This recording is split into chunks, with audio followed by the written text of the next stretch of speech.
What's up mga lods? Happy New Year din natong tanan no? Bagong tuig, bago na sa na adventure. Palihian na yun og lagang 2026 ba? Chasing waterfalls day tirada na to ron. Diri ra gud sa Barili, Cebu, kaning gitawag nilag Mantayupan Falls ba? 60 pesos ang ilang entrance fee plus 10 pesos nga environmental fee and gi-required pug ka nga mag life jacket for only 50 pesos. Sa mga nagplanong musuroy diri, andama na lang na inyong kaugalingon ha.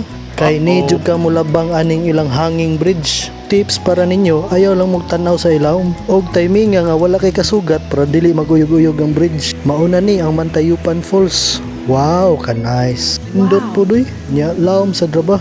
Onya kanis boy liki, aw ari ra diri sa daplin mamunit lag bato. 98 meters din ni ang Mantayupan Falls. Mao di ay ni ang pinakataas nga waterfalls diri sa Cebu. So mao na to mga lods, mga ligo sa ami. Thank you and God bless.